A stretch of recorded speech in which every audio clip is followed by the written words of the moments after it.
જય શ્રી કૃષ્ણ મિત્રો. 18મા અધ્યાયમાં ભગવાન અર્જુનને બધી વાતો કહ્યા પછી શું કહે છે? બધું જ કહી દીધા પછી, બધું જ્ઞાન આપ્યા પછી અર્જુનને જે કહે છે ભગવાન, તે બહુ ધ્યાનથી સાંભળજો.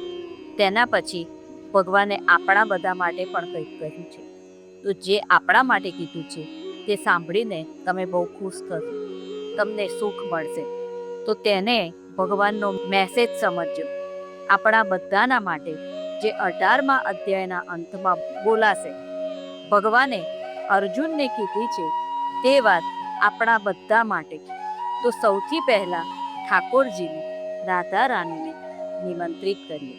હે કૃષ્ણ, પ્રિય મિત્ર, હે રાધા રાણી, અમારી બહેન, અમે આપને નિમંત્રિત કરીએ છીએ, આપને ધન્યવાદ કરીએ છીએ કે આપે આ સફરને અહીં સુધી પહોંચાડી, અમને આજ્ઞા આપી, નિમિત્ત બનાવ્યા કે અમે 17 અધ્યાય પૂર્ણ કરી શક્યા. જેવી રીતે આપે 17 અધ્યાયોમાં સ્વયં આવીને આપની વાણીથી આપના શબ્દોને અમને સમજાવ્યા, તેવી રીતે 18મો અધ્યાય પણ અમને સમજાવો. પ્રભુ, અમને એ સામર્થ્ય આપો કે અમે આપની વાણીને, આપના શબ્દોને સમજી શકીએ, અને એ ક્ષમતા આપો કે અમે એ માર્ગ પર ચાલી શકીએ, જે માર્ગ પર આપ ઈચ્છો છો કે અમે ચાલીએ. કેમ કે અમે આપના સાનિધ્યમાં રહેવા માંગીએ છીએ પ્રભુ, આપની સાથે રહેવા માંગીએ છીએ, આપથી વાતો કરવા માંગીએ છીએ, આપથી પ્રેમ કરીએ છીએ પ્રભુ. આ માર્ગ જે આપે બતાવ્યો છે અને બતાવો છો તે એક સાધારણ મનુષ્ય માટે અત્યંત કઠિન છે, પરંતુ આ માર્ગમાં જો સારથી આપ છો તો આ માર્ગ એટલો જ સરળ છે. તો આપથી વિનંતી કરીએ છીએ ઠાકોરજી, રાધા રાણી, કે આ માર્ગ પર અમને સાથે લઈને આપ ચાલો, અને અમે સક્ષમ બનીએ અમારા જીવનની આ મહાભારતમાં વિજયી થવામાં. આપ હર પળ, હર ક્ષણ અમારી સાથે રહો. આપની આજ્ઞા લઈને વાંચીએ છીએ પ્રભુ. હરે કૃષ્ણ, રાધે કૃષ્ણ. 18મો અધ્યાય શરૂ કરીએ. અર્જુન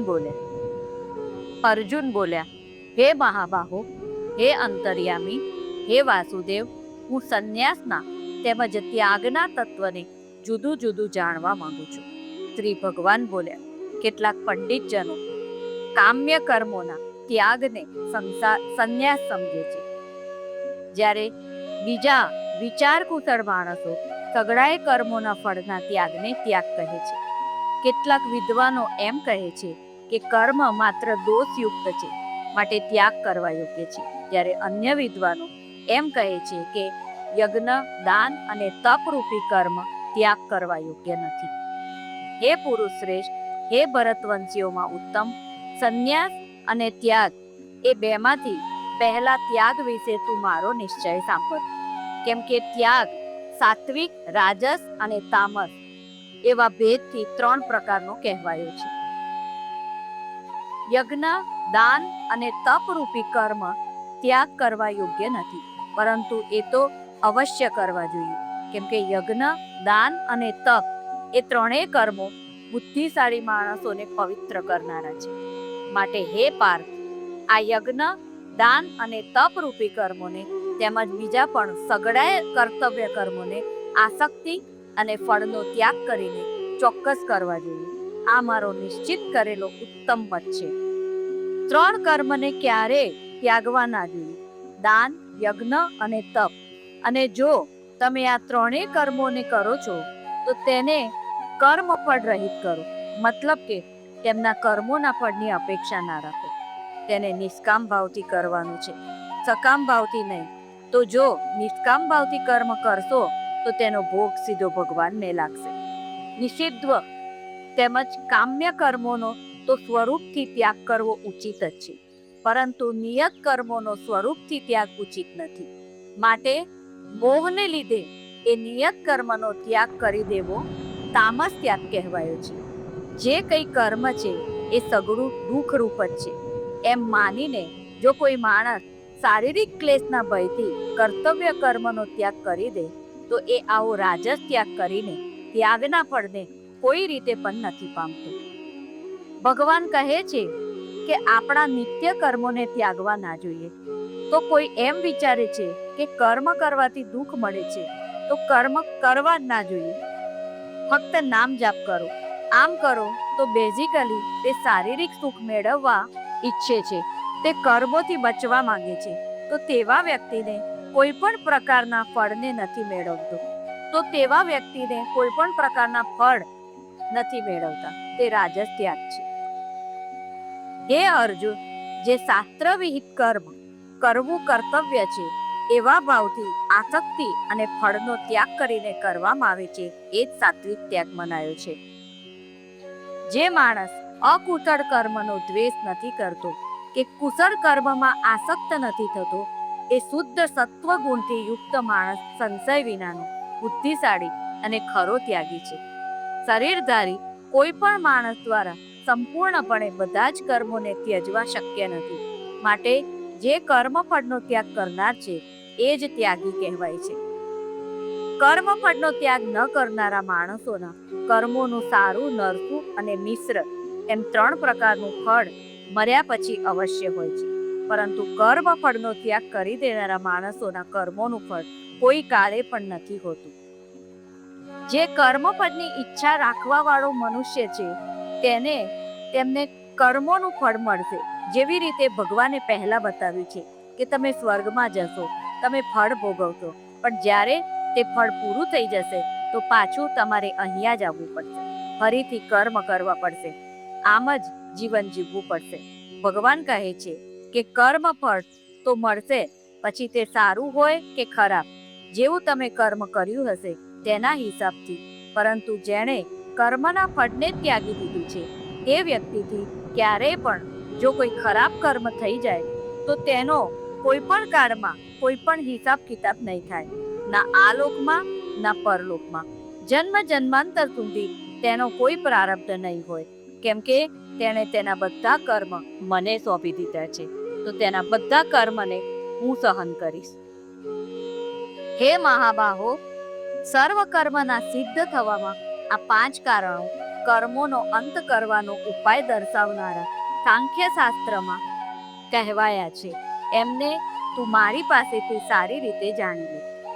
આ વિશે એટલે કે કર્મોની સિદ્ધિ થવામાં અધિષ્ઠાન, કર્તા, જુદા જુદા પ્રકારના કારણો, અનેક જાતની જુદી જુદી ચેષ્ટાઓ અને એ જ રીતે 5મું કારણ દૈવ છે. તો કર્મના અલગ અલગ કારણ બતાવ્યા છે. દેવતાઓની ભક્તિ કરીને આપણા દ્વારા યજ્ઞ અનુષ્ઠાન કરીને ઈચ્છાથી કરવામાં આવે છે. માણસ મન, વાણી અને શરીરથી શાસ્ત્રને અનુકૂળ કે વિપરીત જે કંઈ પણ કર્મ આચરે છે એના આ 5 કારણો છે. પરંતુ આમ હોવા છતાં પણ જે માણસ અશુદ્ધ બુદ્ધિનો હોવાને કારણે કર્મોના થવામાં કેવળ અર્થાત શુદ્ધ સ્વરૂપ આત્માને કરતા સમજે છે, એ મલિન બુદ્ધિનો અજ્ઞાની ખરું નથી સમજતો.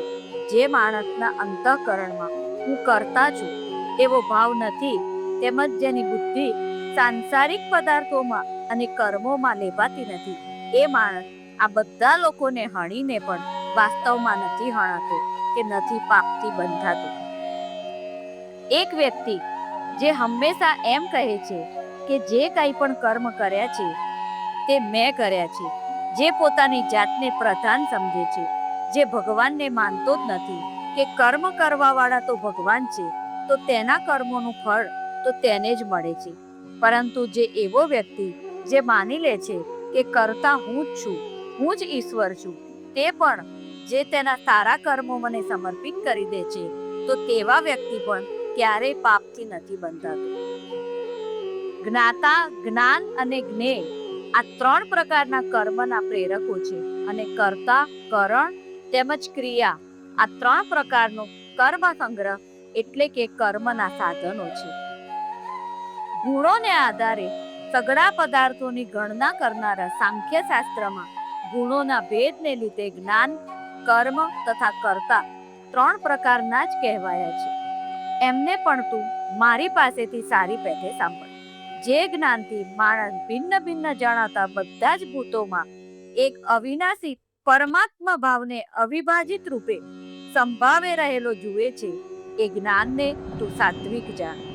જે મનુષ્ય ભગવાનને બધાની અંદર જુએ છે, બધા જ મનુષ્ય, પશુ, પક્ષી, પ્રાણી બધાની અંદર ભગવાનને જુએ છે, બધાને સંભાવમાં જુએ છે, જેને કોઈ પણ જીવ યા પ્રકૃતિ અલગ નથી દેખાતી, તેવું જ્ઞાન પ્રાપ્ત કરવા વાળો માણસ સાત્વિક જ્ઞાની છે.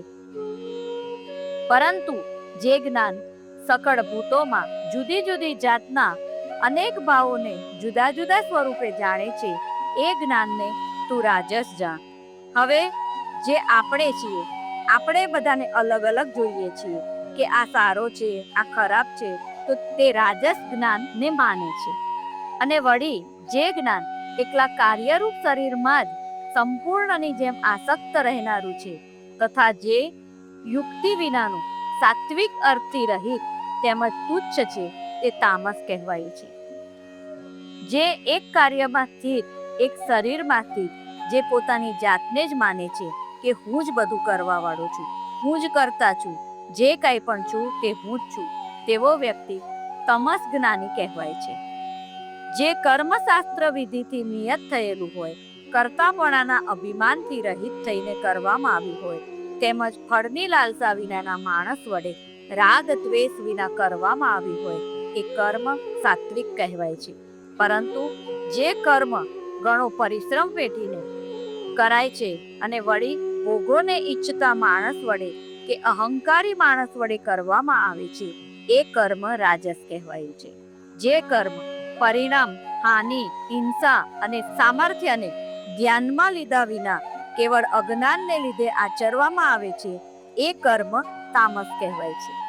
જે કરતા સંગ વિનાનું અહંકાર ભર્યા વચનો ન બોલનાર, ધૈર્ય અને ઉત્સાહ ધરાવનાર તથા કાર્યની સિદ્ધિ કે અસિદ્ધિમાં હરખ, શોક આદિ વિકારોથી રહિત છે, એ સાત્વિક કહેવાય છે. જે કરતા આસક્તિ ધરાવનાર, કર્મોના ફળની લાલસા રાખનાર, લોભી, બીજાને કષ્ટ આપવાનો સ્વભાવ ધરાવનાર, અશુદ્ધ આચરણ રાખનાર તેમજ હરખ શોકથી લિપ્ત છે, એ રાજસ કહેવાયો છે. જે કરતા પોતાને વશમાં ન રાખનાર, અશિક્ષિત, ઘમંડી, સઠ, બીજાની આજીવિકાનો નાશ કરનાર, શોક કરનાર, આળસુ અને દીર્ઘસૂત્રી છે, તે તામસ કહેવાય છે. એવો વ્યક્તિ જે આળસથી ભરેલો છે, જેને ફક્ત પોતાનું સુખ જોઈએ છે, જે બીજાની કમાઈ પર આનંદ કરે છે, કમાય કોઈ બીજો અને ખાવું હોય તેવી ઈચ્છા રાખવા વાળો, તેના પછી પણ તે ઘમંડી છે, તેની અંદર કોઈ સારું કર્મ તો છે જ નહીં, કોઈ પણ પ્રકારની જ્ઞાનની વાત નથી કરતો, ખાય છે પણ બીજાનું, છતાં પણ ઘમંડ છે તેનામાં, એવો વ્યક્તિ તામસિક કહેવાય છે. હે ધનંજય, હવે તું બુદ્ધિ તેમજ ધૃતિનો પણ ગુણો અનુસાર 3 પ્રકારનો ભેદ મારા વડે સંપૂર્ણપણે વિભાગપૂર્વક કહેવાતું સાંભળ. એ પાર્થ, જે બુદ્ધિ પ્રવૃત્તિ માર્ગ અને નિવૃત્તિ માર્ગને, કર્તવ્ય તેમજ અકર્તવ્યને, ભય અને અભયને તથા બંધન અને મોક્ષને યથાર્થપણે જાણે છે, એ બુદ્ધિ સાત્વિકી છે. જે બધી વસ્તુઓને કે મોક્ષ છે, બંધન છે, ભય છે, અભય છે, શું કર્તવ્ય છે અને શું અકર્તવ્ય છે, શું કરવું જોઈએ અને શું ના કરવું જોઈએ, કઈ વસ્તુ ભયભીત કરે છે ને કઈ વસ્તુ ભયભીત નથી કરતી, શું બંધન છે ને શું મોક્ષ છે, આ બધી વસ્તુઓને જે સમાન રૂપથી જાણીને કર્મ કરવા વાળી વ્યક્તિની બુદ્ધિ સાત્વિક બુદ્ધિ કહેવાય છે. હે પાર્થ, માણસ જે બુદ્ધિ દ્વારા ધર્મ અને અધર્મને તથા કર્તવ્ય અને અકર્તવ્યને પણ યથાર્થપણે નથી જાણી શકતો, એ બુદ્ધિ રાજસી છે. જે વ્યક્તિને એ ખબર જ નથી કે ધર્મ શું છે ને અધર્મ શું છે, જે વ્યક્તિને એ ખબર નથી કે કર્તવ્ય શું છે ને અકર્તવ્ય શું છે, બસ તેને તેની રીતે જીવવું છે, આવા વ્યક્તિની બુદ્ધિ રાજસી બુદ્ધિ કહેવાય છે. તેને ફક્ત પોતાનું સુખ દેખાય છે, બીજું કાંઈ દેખાતું નથી. હે પાર્થ, તમોગુણથી ઘેરાયેલી જે બુદ્ધિ અધર્મને પણ આ ધર્મ છે એમ માની બેસે છે, તથા એ જ પ્રમાણે બીજા સગળા પદાર્થોને પણ અવળા માને છે, એ બુદ્ધિ તામસી છે. આવા વ્યક્તિને ખબર છે કે આ અધર્મ છે, તેમને ખબર છે કે આપણી ઈચ્છા પૂર્તિ માટે બકરાની બલિ દેવી તે અધર્મ છે. એક જીવની હત્યા થઈ રહી છે, પરંતુ તે એમ માની લે છે કે આ જ ધર્મ છે, આ જ તરીકો છે, અને અધાર્મિક ક્રિયાઓ જેવી કે તાંત્રિક વિધિઓને પણ તેઓ સાબિત કરવાની કોશિશ કરે છે. આ જ ધર્મ છે ને આ જ સાચો રસ્તો છે, એવી વ્યક્તિ તામસિક બુદ્ધિવાળી હોય છે. હે પૃથા પુત્ર, જે અવ્યભિચારીણી ધારણ શક્તિથી માણસ ધ્યાન યોગ દ્વારા મન, પ્રાણ અને ઇન્દ્રિયોની ક્રિયાઓને ધારણ કરે છે, એ ધૃતિ સાત્વિકી છે. પરંતુ હે પૃથા પુત્ર અર્જુન, ફળની લાલસા રાખનાર માણસ જે ધારણા શક્તિ દ્વારા ઘણી આસક્તિપૂર્વક ધર્મ, અર્થ અને કામને ધારણ કરે છે, એ ધારણ શક્તિ રાજસી છે. હે પૃથા પુત્ર, દુષ્ટ બુદ્ધિનો માણસ જે ધારણ શક્તિ દ્વારા નિદ્રા, ભય, ચિંતા અને દુઃખને તથા ઉન્મત્તપણાને પણ નથી છોડતું, પણ પકડી રાખે છે, એ ધારણ શક્તિ તામસી છે. હે ભરત શ્રેષ્ઠ, હવે 3 પ્રકારના સુખને પણ તું મારી પાસેથી સાંભળ.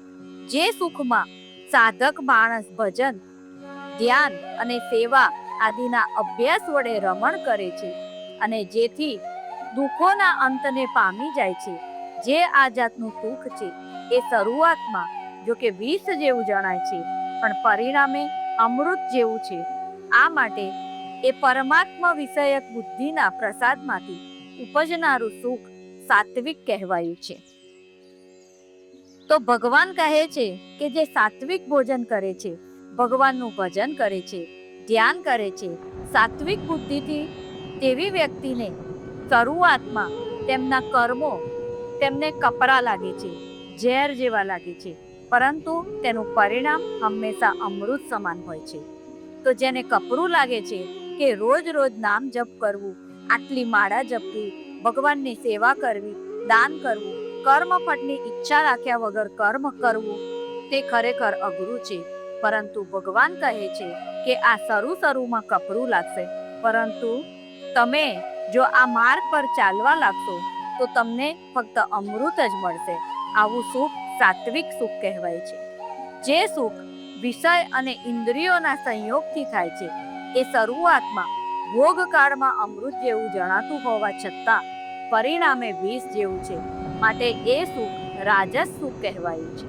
એવા કામ જે તમને આનંદ આપે છે, જે તમને શરૂમાં આનંદ આપે છે, તેવા કામ પછીથી તમને વિષપાન કરાવે છે. જેવી રીતે ભગવાને રાજસિક ભોજન વિશે બતાવ્યું કે જેવી રીતે તમે ચટપટા સ્વાદવાળા નમકીન ભોજન ખાશો તો તમને સ્વાદિષ્ટ લાગશે, પરંતુ તે ટાઈમ જતાં તમારા શરીરને નુકસાન કરશે. શરૂમાં અમૃત લાગશે, પણ પછી વિષ તુલ્ય બની જશે. જે સુખ ભોગ કાળે તેમજ પરિણામે પણ આત્માને મોહિત કરનારું છે, તે નિદ્રા, આળસ અને પ્રમાદમાંથી જન્મેલું સુખ તામસ કહેવાયું છે. એવું સુખ કે જે કરવાથી તમને એવું લાગે કે મને આનંદ જ આનંદ આવે છે, તેવું ક્યારે થાય છે? તમે સૂઈ રહ્યા છો, બસ સૂતા જ રહો છો, તો તમારા શરીરને આનંદ આવે છે, તમારી આત્મા ખુશ થાય છે કે તમારે કોઈ કામ કરવું પડતું નથી. બેઠા બેઠા ખાઈ રહ્યા છો, કોઈ જ કામ કર્યા વગર બસ બેઠા બેઠા બધું જ મળી રહ્યું છે, એન્જોય કરી રહ્યા છો, તો આવું સુખ તામસ સુખ કહેવાય છે. પૃથ્વી પર, આકાશમાં કે દેવતાઓમાં અથવા એ સિવાય ક્યાંય પણ એવો કોઈ પણ જીવ નથી જે આ પ્રકૃતિમાંથી જન્મેલા 3 ગુણોથી મુક્ત હોય. હે પરંતપ, બ્રાહ્મણો, ક્ષત્રિયો, વૈશ્યો તથા શૂદ્રોના કર્મો સ્વભાવમાંથી ઉપજેલા ગુણો દ્વારા વિભક્ત કરવામાં આવ્યા છે. અંતઃકરણનો નિગ્રહ કરવો, ઇન્દ્રિયોનું દમન કરવું, ધર્મના પાલન કાજે કષ્ટ સહેવું, બાહ્ય ભીતરથી શુદ્ધ રહેવું, બીજાના અપરાધોને ક્ષમા આપવી, મન, ઇન્દ્રિય તેમજ શરીરને રુજુ સ્વભાવના રાખવા, વેદો, શાસ્ત્રો, ઈશ્વર અને પરલોક આદિમાં શ્રદ્ધા રાખવી, વેદ શાસ્ત્રોનું અધ્યયન તથા અધ્યાપન કરવું અને પરમાત્માના તત્વને અનુભવવું, આ બધાએ બ્રાહ્મણના સ્વાભાવિક કર્મો છે. શૂરવીરપણું તેમજ ધૈર્ય, નિપુણતા તથા યુદ્ધમાં પણ ન ભાગવું, દાન આપવું અને સ્વામીભાવ, આ બધા ક્ષત્રિયના સ્વાભાવિક કર્મો છે. ખેતી, ગોપાલન અને ખરીદવા વેચવાની સત્ય વ્યવહાર આ વૈશ્યના સ્વાભાવિક કર્મો છે, તથા સર્વ વર્ણોની સેવા કરવી શૂદ્રનું પણ સ્વાભાવિક કર્મ છે. પોતપોતાના સ્વાભાવિક કર્મમાં તત્પરતાપૂર્વક જોડાયેલો માણસ ભગવત પ્રાપ્તિ રૂપી પરમ સિદ્ધિને પામી જાય છે. પોતાના સ્વાભાવિક કર્મમાં માણસ જે રીતે કર્મ કરીને પરમ સિદ્ધિને પામે છે તે ઉપાયને તું સાંભળ. તમે કોઈ પણ વર્ણમાં જન્મ્યા છો, તમારો સ્વભાવ કેવો પણ હોય, તમે તમારા કર્મોથી બ્રાહ્મણ છો, ક્ષત્રિય છો, વૈશ્ય છો યા શૂદ્ર છો, પણ જો તમે તમારા કર્મને ઈમાનદારીથી આ જીવનમાં કર્યું છે તો ભગવાન કહે છે કે તો તમે મને પ્રાપ્ત કરશો. તમારા કર્મ મને સોંપીને નિષ્કામ ભાવથી કર્મ કરો તો તમે મને પ્રાપ્ત કરશો. જે પરમેશ્વરથી સગળા પ્રાણીઓની ઉત્પત્તિ થઈ છે અને જેનાથી આ આખું જગત વ્યાપેલું છે, એ પરમેશ્વરની પોતાના સ્વાભાવિક કર્મો વડે પૂજા કરીને માણસ પરમ સિદ્ધિને પામી જાય છે. સારી રીતે આચરવામાં આવેલા બીજાના ધર્મ કરતા ગુણ વિનાનો છતાં પણ પોતાનો ધર્મ ચડિયાતો છે, કેમ કે સ્વભાવથી નિયત થયેલું સ્વધર્મ રૂપી કર્મ કરતો માણસ પાપને નથી પામતો. જે સ્વભાવવત તમને જે કર્મ મળ્યું છે, જેમ કે ક્ષત્રિયને કામ જ એ મળ્યું છે કે તેનું કર્મ છે યુદ્ધ કરવું, બીજાને પરાજિત કરવું. જે તેના દેશ પર આક્રમણ કરે તો તેનો ધર્મ છે કે તે તેની માતૃભૂમિ માટે લડવું અને સામેવાળાને હરાવવું, તેનો વધ કરો. તો ભગવાન કહે છે કે તે પાપ નથી. ભગવાન કહે છે તે એ કામ કરે છે જે તેને સ્વભાવથી મળ્યું છે. યદિ તે એ કામને મને સમર્પિત કરીને કોઈનો વધ પણ કરે છે તો પણ તે પાપનો ભાગીદાર નથી બનતો. હે કોંતે, દોષયુક્ત હોવા છતાં પણ સહજ કર્મને ન છોડવું જોઈએ, કેમ કે ધુમાડાથી અગ્નિની પેઠે સગળા કર્મો કોઈને કોઈ દોષથી યુક્ત છે. જેવી રીતે અર્જુને વિચાર્યું કે હું આ બધાને કેમ મારું, એ તો પાપ કહેવાય. આ બધાને મારીને મને શું મળશે? હું મારા પિતામહને, ભાઈઓને કેવી રીતે મારું? કેવી રીતે મારા ગુરુને મારું? આ વિચારીને અર્જુને કહ્યું કે નહીં પ્રભુ, પાપ થઈ જશે, હું આ નહીં કરી શકું. ચાલો આપણે પાછા જઈએ. તો ભગવાને શ્રીમદ ભગવદ્ ગીતા બોલી. ભગવાન કહે છે કે જે તમને કર્મ સોંપવામાં આવ્યું છે, જે વર્ણમાં આપ જન્મ્યા છો, તે કર્મને દોષયુક્ત કર્મ સમજીને કદી તેનો ત્યાગ ના કરો. સર્વત્ર આસક્તિ રહી બુદ્ધિ ધરાવનાર, સ્પૃહા વિનાનો, તેમજ જેણે અંતઃકરણને જીત્યું છે એવો માણસ સાંખ્ય યોગ દ્વારા એ પરમ નૈષ્કર્મ્ય સિદ્ધિને પામે છે. જે જ્ઞાન યોગની પરાનિષ્ઠા છે, જે નૈષ્કર્મ્ય સિદ્ધિને જે પ્રકારે પામીને માણસ બ્રહ્મને પામે છે, એ પ્રકારને હે કુંતી પુત્ર, તું સંક્ષેપ્તમાં જ મારી પાસેથી સાંભળ.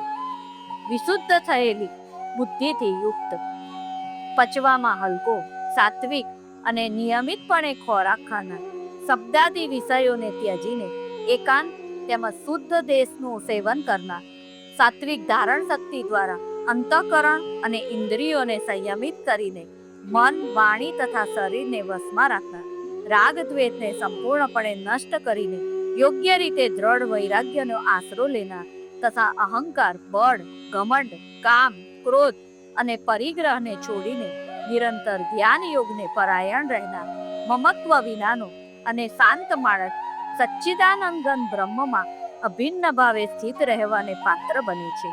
પછી એ સચ્ચિદાનંદ ઘન બ્રહ્મમાં એકાત્મ ભાવે સ્થિત પ્રસન્ન મન યોગી ન તો કોઈના માટે શોક કરે છે કે ન કસાયની આકાંક્ષા કરે છે. એવો બધાય પ્રાણીઓમાં સંભાવ રાખનાર યોગી માટે પરાભક્તિને પામી જાય છે. એ પરાભક્તિ દ્વારા એ યોગી મુજ પરમાત્માને હું જે છું અને જેવા પ્રભાવનો છું બરાબર એવો ને એવો તત્વથી જાણી લે છે, તથા એ ભક્તિના પ્રભાવે મને તત્વથી જાણીને તત્કાળ મારામાં પ્રવેશી જાય છે. ભગવાન કહે છે કે જો તું મને જુએ છે, જે પરાબ્રહ્મ રૂપમાં મને જુએ છે, જે કોઈએ નથી જોયો, યદિ કોઈ સંભાવી બનીને આ માર્ગ પર ચાલે છે તે મને સંપૂર્ણ રીતે જાણી લે છે. જેવો હું છું પછી તે મારા સ્વરૂપમાં વિલીન થઈ જાય છે. મારે પરાયણ થયેલો કર્મયોગી સઘળા કર્મોને સદા કરતો હોવા છતાંય મારી કૃપાથી શાશ્વત અવિનાશી પરમ પદને પામી જાય છે. માટે હે અર્જુન, સઘળા કર્મોને મનથી મારામાં અર્પીને તેમજ સમબુદ્ધિરૂપી યોગને આશ્રય રહીને તું મારે પરાયણ અને નિરંતર મારામાં ચિત્ત પરોવનાર થા. એ પ્રમાણે મારામાં ચિત્ત પરોવનાર થયેલો તું મારી કૃપાથી બધાય સંકટોને વિના પ્રયત્ને પાર કરી જઈશ. અને જો અહંકારને લીધે મારા વચનોને નહીં સાંભળે તો નાશ પામીશ, એટલે કે પરમાર્થથી ભ્રષ્ટ થઈ જઈશ. જે તું અહંકારનો આશરો લઈને એમ માની રહ્યો છે કે હું યુદ્ધ કરીશ નહીં, તારો આ નિશ્ચય મિથ્યા છે, કેમ કે તારો સ્વભાવ તને બળજબરીથી યુદ્ધમાં જોડશે. હે કુંતી પુત્ર, જે કર્મને તું મોહને લીધે કરવા નથી ઈચ્છતો એને પણ પોતાના સ્વાભાવિક કર્મથી બંધાયેલો પરવશ થઈને કરીશ. હે અર્જુન, શરીર રૂપી યંત્ર પર આરૂઢ થયેલા સઘળાય પ્રાણીઓને પોતાની માયાથી એમના કર્મો પ્રમાણે ભમાવતો અંતર્યામી પરમેશ્વર સર્વ પ્રાણીઓના હૃદયમાં રહેલો છે. હે ભારત, તું સર્વ રીતે એ પરમેશ્વરના જ શરણે જા. એ પરમાત્માની કૃપાથી તું પરમ શાંતિને તથા શાશ્વત પરમ ધામને પામે. આમ આ ગોપનીયથી અતિ ગોપનીય જ્ઞાન મેં તને કહી દીધું. હવે તું આ રહસ્યયુક્ત જ્ઞાનને સંપૂર્ણપણે યોગ્ય રીતે વિચારીને જેમ ઈચ્છે એમ જ કર. અહીંયા ભગવાને કેટલી મોટી વાત કરી છે સમજો. ભગવાને પૂરું જ્ઞાન અર્જુનને આપ્યું, બધું જ સમજાવ્યું. ખોટું શું છે ને સાચું શું છે, મને કેવી રીતે પ્રાપ્ત કરી શકાય છે, મારાથી દૂર કેવી રીતે થઈ શકે છે માણસ, હું ક્યાં ક્યાં ઉપસ્થિત છું. પાર બ્રહ્મ પરમેશ્વરનું રૂપ બતાવી દીધું, વિરાટ સ્વરૂપનું દર્શન કરાવી દીધું. એ પણ બતાવ્યું કે આ પૂરી સૃષ્ટિને મેં બનાવી છે. અનંત બ્રહ્માંડની રચના કરવા વાળો હું છું. તે રૂપ, તે શક્તિ, તે સામર્થ્ય ભગવાને બધું જ અર્જુનને બતાવી દીધું. ને પછી ભગવાને અર્જુનને શું કહ્યું કે તું મારો મિત્ર છે એટલે મેં તને આ જ્ઞાન આપ્યું છે, પરંતુ તેને માનવું કે ન માનવું એ તારું કામ છે. કેમ કે તું એક અલગ આત્મા છે, એક ઇન્ડિપેન્ડન્ટ સોલ છે. ભગવાન તેના ઉપર લાદી નથી રહ્યા કે મેં કીધું એટલે તું કર. ભગવાન બતાવે છે કે તું કરીશ તો આમ થશે અને નહીં કરે તો આમ થશે. કેમ કે તારો સ્વભાવ છે તો તું ફસાઈ જઈ. અને ભગવાને એ પણ કીધું કે તું નહીં મારે તો પણ આ બધાને તો હું મારી જ ચૂક્યો છું. હું તો તને નિમિત્ત માત્ર બનાવીને તને શ્રેય આપવા માંગુ છું. હવે બધું બતાવ્યા પછી ભગવાન કહે છે કે હવે તારી મરજી છે કે તું યુદ્ધ કરવા માંગે છે કે નહીં. આપણે આપણા જીવનમાં સૌથી વધારે દુઃખી કેમ રહીએ છીએ? આપણા દુઃખનું મૂળ કારણ શું છે? જ્યારે કોઈ આપણા વિચારો અનુસાર નથી ચાલતું ત્યારે આપણે દુઃખી થઈ જઈએ છીએ. આપણો પતિ આપણા હિસાબે નથી ચાલતું, આપણા છોકરાઓ આપણા હિસાબે નથી ચાલતા, આપણી પત્ની આપણા હિસાબે નથી ચાલતી, આપણા ભાઈ બહેન આપણા હિસાબે નથી ચાલતા, આપણા દોસ્તો આપણા હિસાબે નથી ચાલતા. આપણે વિચારીએ છીએ કે દુનિયા આપણા હિસાબે ચાલે તો જ દુનિયા સારી છે. જો દુનિયાને દુનિયાના હિસાબે ચાલવા પર છોડી દઈએ, કોઈને કોઈ પણ પ્રકારનું જ્ઞાન ના આપીએ, કોઈના ચાલવાથી દુઃખી પરેશાન ના થઈએ, તો આપણા જીવનના બધા દુઃખો તે જ વખતે પૂરા થઈ જશે. આપણા દુઃખનું મૂળ કારણ છે આ. એટલે આપણે શું કરીએ છીએ? આપણે બીજાને સમજાવીએ છીએ અને ફક્ત સમજાવતા જ નથી, તેને કહીએ છીએ કે તારે આમ જ કરવાનું છે, આ જ તારા માટે સાચું છે, એમ થોપી પણ દઈએ છીએ તેના ઉપર. અને જો તે તેમ ના કરે તો આપણને તેના પર નફરત થઈ જાય છે, આપણે તેનાથી દૂર થઈ જઈએ છીએ. પણ કેટલાક સંબંધો એવા હોય છે કે આપણે દૂર નથી થઈ શકતા, જેમ કે બેટા છે, પતિ છે, ભાઈ છે, બહેન છે, પત્ની છે, માતા પિતા છે. તો આપણે શું કરીએ છીએ? તેમનાથી દુઃખી રહીએ છીએ, ચીડચીડા થઈ જઈએ છીએ, સ્વભાવ બદલાઈ જાય છે. આ આપણું મૂળ કારણ છે. પરંતુ ભગવાન શું કહે છે? અનંત બ્રહ્માંડના રચયિતા છે, જેમણે પૂરી સૃષ્ટિને બનાવી છે. બધા જીવોને બનાવવાવાળા તે છે, બધાનો શ્વાસ ચલાવવાવાળા તે છે. તેમનાથી જ બધું જીવિત છે. જેમનો એકાધિકાર છે પૂરી સૃષ્ટિ ઉપર, તે પણ પોતાની બનાવેલી રચના તેમણે જ અર્જુનને બનાવ્યા છે ને. તેમની બનાવેલી રચનાને તેઓ કહે છે કે તું ઇન્ડિપેન્ડન્ટ છે. મેં તો તને સલાહ આપી છે, કેમ કે હું તને પ્રેમ કરું છું.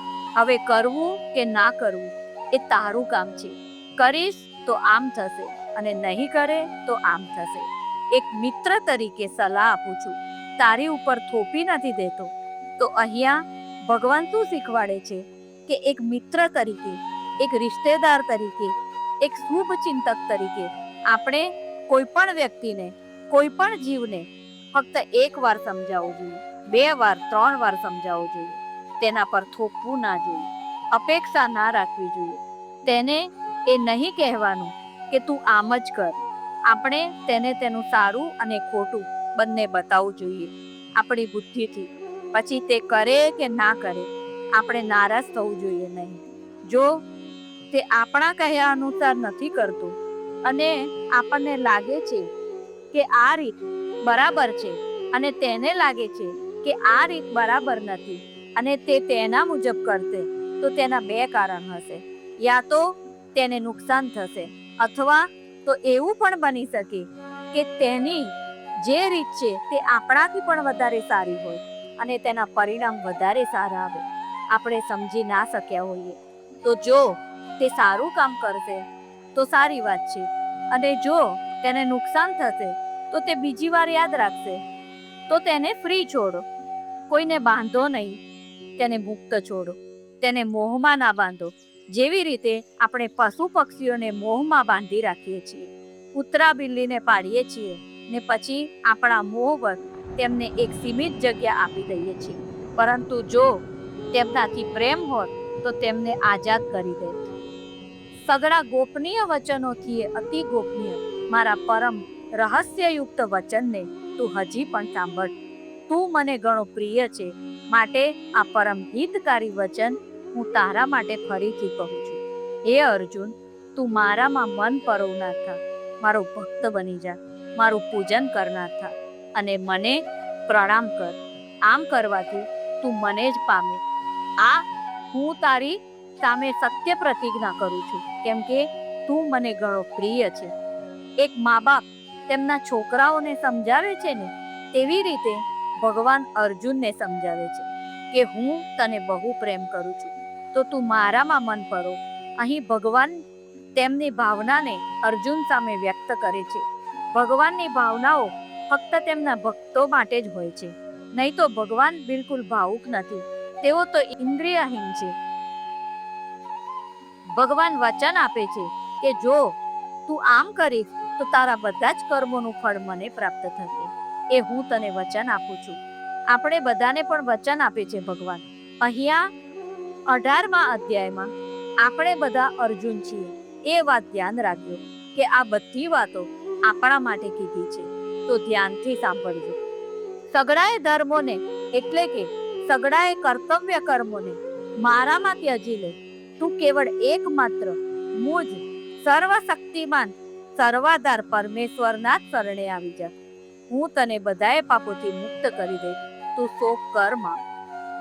ભગવાન કહે છે કે તું કોઈ પણ વાતનો શોક ના કર. હું તને બહુ જ પ્રેમ કરું છું.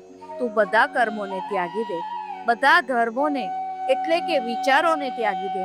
અત્યાર સુધી તે જે વાંચ્યું, સાંભળ્યું, વિચાર્યું, ભણ્યું છે તે બધી વસ્તુઓને ત્યાગી દે કે આમ કરવાથી આમ થશે ને તેમ કરવાથી તેમ થશે. બધા જ વિચારોને ત્યાગી દે. શંકા રહિત થઈને તું મારી શરણમાં આવી જા.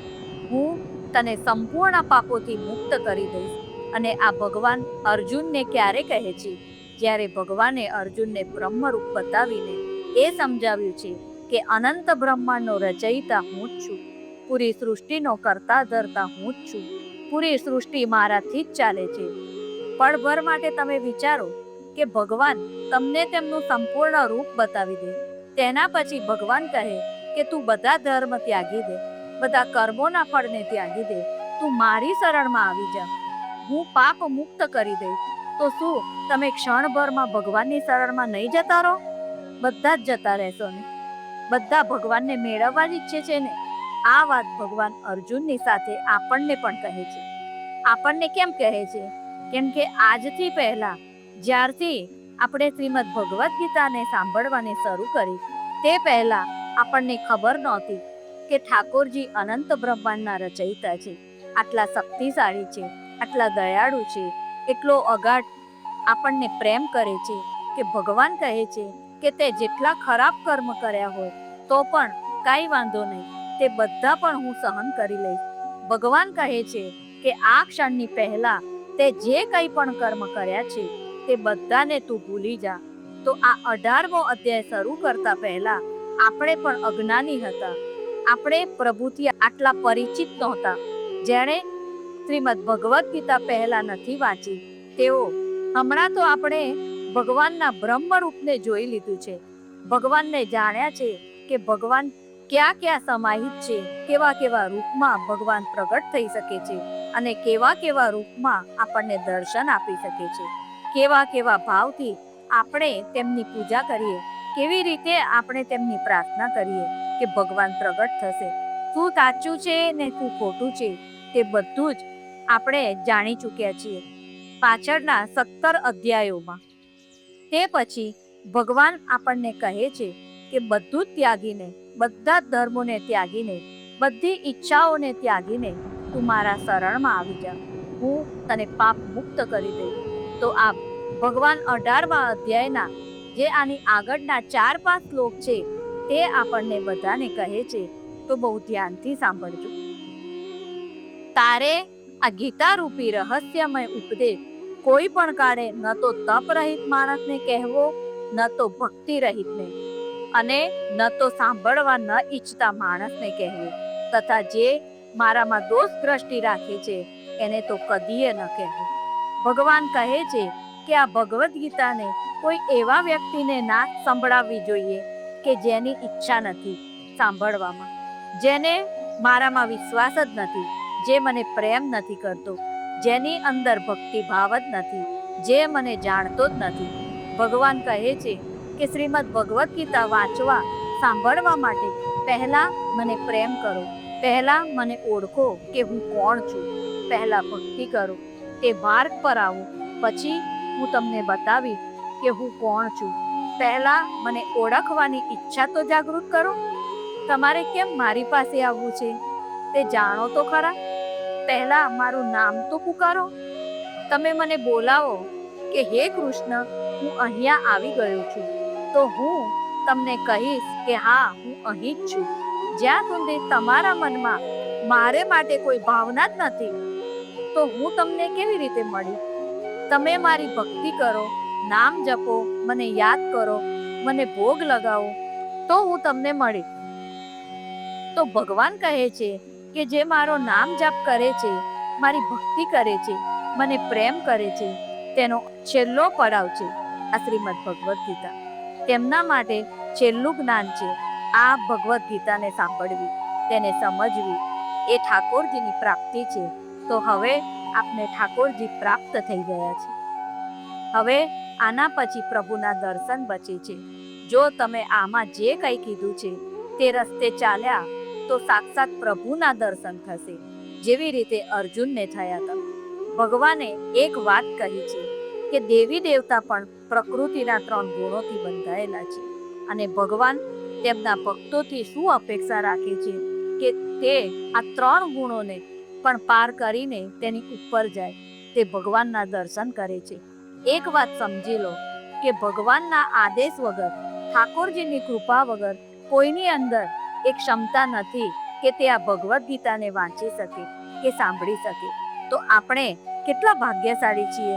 હિન્દુસ્તાનના લગભગ દરેક ઘરમાં ભગવદ્ ગીતા હોય છે. પછી તે ક્યાંયથી પણ આવી હોય, ક્યાંયથી પણ ગિફ્ટમાં આવી હોય, પ્રેમથી કોઈએ આપી હોય, યા તો પછી તમે જાતે ખરીદી હોય, પણ લગભગ દરેક ઘરમાં હશે જ. પરંતુ કેટલીય પેઢીઓ ચાલી જાય છે પણ શ્રીમદ ભગવદ્ ગીતાને ખોલી પણ નથી હોતી. તો તમે વિચારો કે તે ઉંમરના કયા પડાવમાં હતા અને તમે ગીતા ગીતાજીનો પહેલો અધ્યાય ખોલ્યો અને વાંચ્યું, જે આજે આ 18 અધ્યાય સાંભળો છો અને હું બોલી રહી છું, તો તમે વિચારો કે જીવનના કેટલા વર્ષો વીતી ગયા અને હવે આપણને આ સૌભાગ્ય પ્રાપ્ત થયું છે. અને આ તો આપણે છીએ જેના પર ઈશ્વરની અદ્ભુત કૃપા છે. એટલો પ્રેમ ઠાકોરજી આપણાથી કરે છે કે તેમણે આપણને અહીંયા સુધી તો પહોંચાડી દીધા. ભગવાને આપણને તેમના ઘરની બહાર સુધી બોલાવી લીધા છે અને ચાવી આપણા હાથમાં આપી દીધી છે કે તાળું ખોલ, હું અંદર જ બેઠો છું.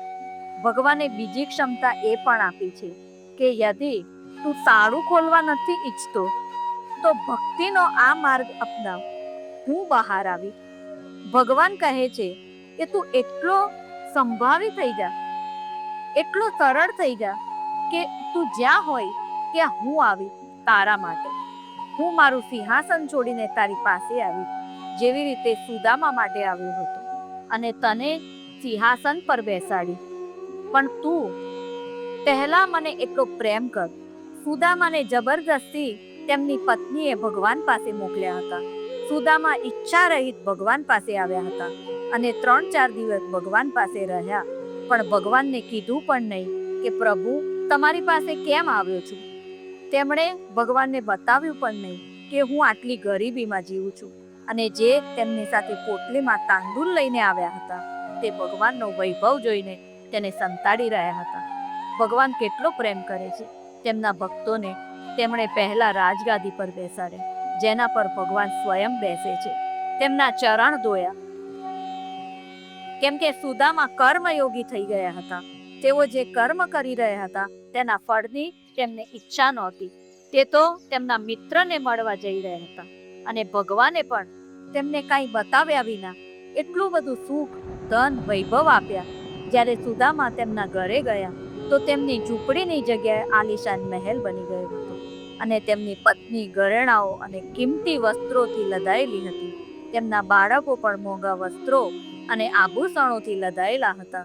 તો રૂકમણીજીએ શું કહ્યું હતું ખબર છે ને ભગવાનને કે તમારા મિત્ર ઉપર એટલા પ્રસન્ન થઈ ગયા છો કે 3 લોક આપી દેશો પ્રભુ. તો ભગવાને કહ્યું કે તે એટલી ક્ષમતા રાખે છે કે તેને હું 3 લોક પણ આપી શકું છું. એટલો પ્રેમ કરે છે ભગવાન, અને તે આપણા બધાથી કરે છે એટલો પ્રેમ. આપણે નાની નાની ઈચ્છાઓમાં લિપ્ત છીએ, પણ પ્રભુ આપણા પરમ પિતા છે. તો આપણા પિતા શું ઈચ્છે છે કે હું મારા છોકરાઓ ઉપર મારું સર્વસ્વ લૂંટાવી દઉં. એક પિતા કોના માટે બધું ભેગું કરે છે? પોતાના બાળકો માટે. તો ભગવાને આ પૂરી સૃષ્ટિ આપણા માટે બનાવી છે. અનંત બ્રહ્માંડની રચના આપણા માટે જ કરી છે અને તે બધું આપણને લૂંટાવવા, આપણને આપવા માંગે છે. જે માણસ મારામાં પરમ પ્રેમ રાખીને આ પરમ રહસ્યયુક્ત ગીતાના ઉપદેશને મારા ભક્તોમાં કહી સંભળાવશે એ મને જ પામશે, એમાં જરા પણ સંદેહ નથી. તો અહીં ભગવાને આપણા બધા માટે વાત કરી છે કે ભગવાન કહે છે કે જે આ ગીતા પાઠ કરશે, જે બીજાને સંભળાવશે, તે પણ સીધા મને પ્રાપ્ત કરશે, અને જે પ્રેમથી, ધ્યાનથી તેને સાંભળશે તે પણ સીધા મને પ્રાપ્ત થશે. માણસોમાં એનાથી વધીને મારું પ્રિય કાર્ય કરનારો કોઈ પણ નથી, તથા આખી પૃથ્વી પર એનાથી વધીને મારો પ્રિય બીજો કોઈ ભવિષ્યમાં થશે પણ નહીં. જે માણસ આ ધર્મમય આપણા બેના સંવાદ રૂપે ગીતા શાસ્ત્રનું અધ્યયન કરશે, એના દ્વારા પણ હું જ્ઞાન યજ્ઞથી પૂજિત થઈ, એવો મારો મત છે. જે માણસ શ્રદ્ધાળુ અને દોષ દ્રષ્ટિ વિનાનો થઈને આ ગીતા શાસ્ત્રનું શ્રવણ પણ કરશે, એ પણ પાપોથી છૂટીને ઉત્તમ કર્મ કરનારાઓના શ્રેષ્ઠ લોકોને પામશે. હે પાર્થ, શું આ ગીતા શાસ્ત્રને તે એકાગ્ર ચિત્તે સાંભળ્યું?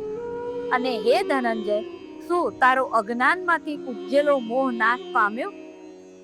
અર્જુન બોલ્યા, હે અચ્યુત, આપની કૃપાથી મારો મોહ નષ્ટ થઈ ગયો અને મેં સ્મૃતિ મેળવી લીધી છે. હવે હું સંશય રહિત થઈને સ્થિત છું, માટે આપની આજ્ઞાનું પાલન કરીશ. આપણે પણ ભગવાનથી એક પ્રોમિસ કરીએ છીએ, પરંતુ ભગવાનનો સાથ માંગીને. હે ભગવાન, અમે પણ કોશિશ કરીશું જે આપે બતાવ્યો છે તે રસ્તે ચાલવાની, પરંતુ આ કોશિશમાં પ્રભુ આપ હંમેશા અમારી સાથે રહેજો, કેમ કે આપના વિના આ સંભવ નહીં થાય, કેમ કે અમે બહુ જ સાધારણ લોકો છીએ. તો એટલે આપ હર પળ, હર ક્ષણ, હર કર્મમાં અમારી સાથે રહેજો. સંજય બોલ્યા, આમ મેં વાસુદેવ અને મહાત્મા અર્જુનના આ અદ્ભુત રહસ્યયુક્ત રોમાંચકારક સંવાદને સાંભળ્યો. શ્રી વ્યાસજીની કૃપાથી દિવ્ય દ્રષ્ટિ પામીને મેં આ પરમ ગોપનીય યોગને અર્જુન પ્રત્યે કહેતા સ્વયં યોગેશ્વર ભગવાન શ્રી કૃષ્ણ પાસેથી પ્રત્યક્ષ સાંભળ્યો છે. હે રાજન, ભગવાન શ્રી કૃષ્ણ અને અર્જુનના આ રહસ્યયુક્ત કલ્યાણકારક અને અદ્ભુત સંવાદને સંભાળીને હું વારંવાર હરખાઉં છું. હે રાજન, શ્રી હરિના એ અત્યંત વિલક્ષણ રૂપને પણ સંભાળીને મારા ચિત્તમાં મહાન આશ્ચર્ય થાય છે અને હું વારંવાર હરખાઉં છું. હે રાજન, જ્યાં યોગેશ્વર ભગવાન શ્રી કૃષ્ણ છે અને જ્યાં ગાંડીવધારી અર્જુન છે, ત્યાં જ શ્રી વિજય, વિભૂતિ તેમજ અચળ નીતિ છે, એવો મારો મત છે.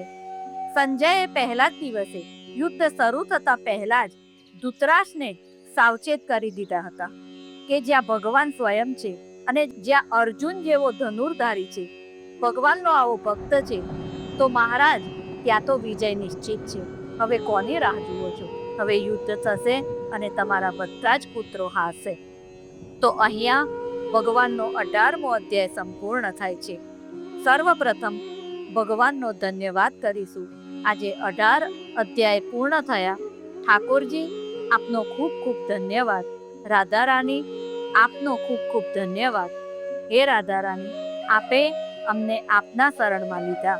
આપની સાથે બેસાડીને અમને એક એક શબ્દ આપે બોલીને બતાવ્યો. એ સામર્થ્ય આપજો કે આપના બતાવેલા રસ્તે અમે ચાલીએ અને આપ અમારી સાથે રહો. અમે સાધારણ લોકો છીએ. અમને એક ક્ષમતા આપજો કે અમે એ રસ્તે ચાલી શકીએ. હે પ્રભુ, સદૈવ આપના સાનિધ્યમાં રહીએ. આપનો ધન્યવાદ કરીએ છીએ પ્રભુ કે આપે આ અનંત બ્રહ્માંડ, જ્યાં કરોડો, અરબો, અગણિત જીવ છે, એ બધાની વચ્ચે આપે અમને આ સૌભાગ્ય પ્રદાન કર્યું કે અમે આપના વચનોને, આપની વાતોને, આપના વિચારોને સાંભળી શકીએ, સમજી શકીએ. ખૂબ ખૂબ ધન્યવાદ ઠાકોરજી. ખૂબ ખૂબ ધન્યવાદ રાધા રાણી. હરે કૃષ્ણ, રાધે કૃષ્ણ.